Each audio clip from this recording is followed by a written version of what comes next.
Hey everybody, it's AJ for Disney Food Blog. I still have a little cold, I'm so sorry, but that's okay. We will charge through this voiceover because I think it's a really important thing to talk about and discuss. So as you know, Galaxy's Edge is opening next year in Disneyland and Disney World. And so we were talking about it, the DFE team was sort of talking about what are some things that Disney might really need to improve or change before Galaxy's Edge opens, because as far as I can tell, people are going to be like sleeping in sleeping bags in Georgia to get into Galaxy's Edge. It's going to be crazy. So we were thinking, what are some things that Disney's got to be thinking about changing and updating in the parks before those particular lands open and everything else starts coming in that they've been promising for the past couple of years. So we have 6 things that we think Disney really needs to update and change, and we're really hoping that they're working on this. I'm sure that they are, but let us know in the comments what you guys think. What have you thought about these particular issues that Disney might need to do something about before Galaxy's Edge and all the rest of the lands and the rides and transportation and everything else opens in 2019?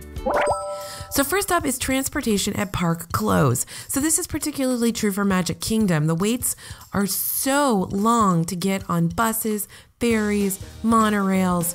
We have one friend of ours who basically said it took them 2.5 hours to get back to their hotel after the Magic Kingdom closed. That's just insane. So there needs to be alternatives, maybe a walkway to the Transportation and Ticket Center from the Magic Kingdom, something, even if you have to walk a mile, it might be better than waiting for 2.5 hours for a bus, right? And we expect that this whole issue will get a little bit worse as Disney opens more hotels, like the Riviera Resort, the Star Wars Hotel, the Reflections Resort. And so we really do think that transportation at park close needs to be looked at. The Skyliner should help at other parks, at Epcot, Hollywood Studios, but we still are wondering kind of what's going to happen over there at Magic Kingdom. Is it just going to be more buses, more buses, more buses? Or what are they going to do? Okay, next up, we would love for Disney to keep the food stands open a little bit later. We've noticed this at Magic Kingdom and Epcot that all the food stands tend to close right as the fireworks show starts. So there's no place for you to kind of get some food or some eats as you're walking out of the park. There's maybe 1 or 2 places open.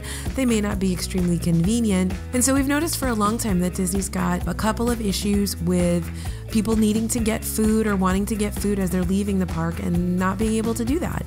So we'd love for Disney to really keep a few of those food stands or even counter service restaurants open a little bit after the fireworks start, maybe even after the park starts emptying out the way that they do with the merchandise locations. Okay, next, Disney is going to have to offset the increasing crowds. As we know, the parks have just gotten busier and busier and busier since the 2007-2008 recession. I'm sure you guys have noticed that as well if you visit every year or you visit often, that there really is no off time for Disney World anymore. All those weeks and weekends that you could expect to be a little bit less crowded, they're not less crowded anymore. They're just as crowded as the more regular seasons. So value season doesn't really exist anymore in Disney World as far as crowds, it seems. And transportation isn't going to be the only headache when it comes to the new hotels. With all of these hotels opening in Walt Disney World, those parks are going to continue to be inundated with more and more people, especially if they're staying on property at these new hotels. So what are some solutions? Well, we're already starting to see some. Disney World is introducing early morning magic, after hours events, and things like that, which are at a pretty high price point. But if you really think about it, you're paying about as much to go to an after hours event as you are to go into the park for the day. And frankly, you can get more done with less of a fast pass hassle during after hours than you can get done during the day when you're battling crowds and have to book your specific fast passes. So we think special events like after hours or early morning magic could actually help sort of dissipate the crowds a little bit more. So we're pretty excited that Disney's introduced those. I hope they keep them going. My goodness, maybe by the time Galaxy's Edge opens, Disney will have some, 24-hour parks, that the parks would just be open 24 hours and dissipate those crowds even more. And other things we're starting to see along these lines are, again, offering some more expensive options. People who want that premium experience can pay a little bit extra, have that premium experience, and then people who don't want to pay that, the crowds will be a little bit less for them. So this could be premium fast pass offerings. You already started to see some offerings for concierge guests that they could pay to have more fast passes, things like that. So I'm wondering if Disney's going to start introducing even more of those premium, high cost, extra pay options for people to sort of thin out the regular crowds and offer pricier VIP opportunities. Okay, on to technology. So if you've been in Disney World recently, using My Disney Experience or trying to use the Wi-Fi, there's often glitches, your fast passes, you can't book fast passes, something's wrong, the Wi-Fi isn't really strong enough to do what you want to do if you want to live stream or FaceTime or something like that.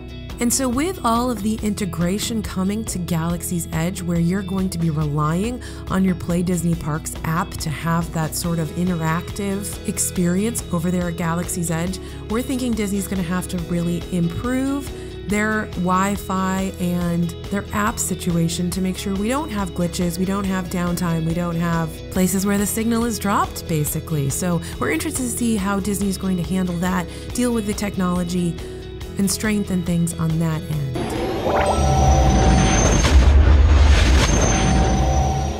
And finally, we're eager to find out how Disney's going to handle these openings of Galaxy's Edge in Disneyland and Disney World. We've seen some interesting tacks that they've taken for previous land openings this past year. When Pandora opened in Disney's Animal Kingdom, we saw some annual pass holder previews, we saw cast member previews, so several people were able to get into Pandora before opening day, and still opening day had, I'm assuming, record-breaking lines. I mean, the lines were just crazy and all the way to the entrance of Animal Kingdom.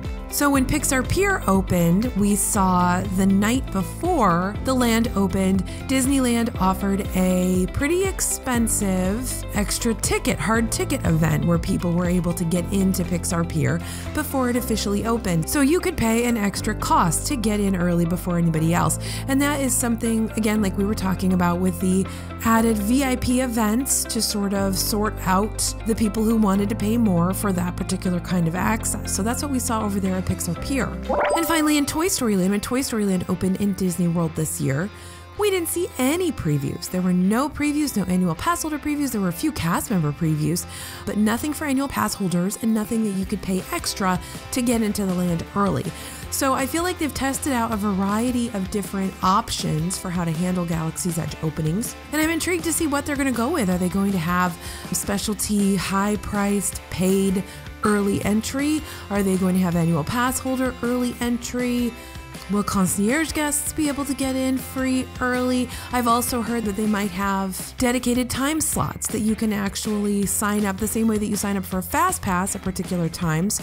You might have to sign up for a particular time to go into Galaxy's Edge. So you would be scheduled for Thursday, November, whatever, from 2 to 4 p.m. or something like that. They might do it that way. So we really don't know. We don't know how they're going to handle it. We don't know how people are going to be let in or not let in to Galaxy's Edge, as the case may be. So let us know in the comments. What do you guys think? What is your instinct as to what Disney's going to do when Galaxy's Edge opens? Are they going to let people in early? Are there going to be special amenity groups that are let in early? Let us know your ideas and what you think they should do. I'd love to hear your thoughts in the comments. As always, thanks for listening, you guys. Thanks for watching. We're always thinking about the future of Disney World and what Disney's going to do to make things better, what they need to do to make things better. So let us know in the comments if you like this video. And don't forget, also, be sure to like and subscribe to our channel and hit that little notification button so that when we put up a new video, you guys get an email about it. All right, y'all. Thanks for listening. Thanks for watching. This is AJ for Disney Food Blog, and we'll see you real soon.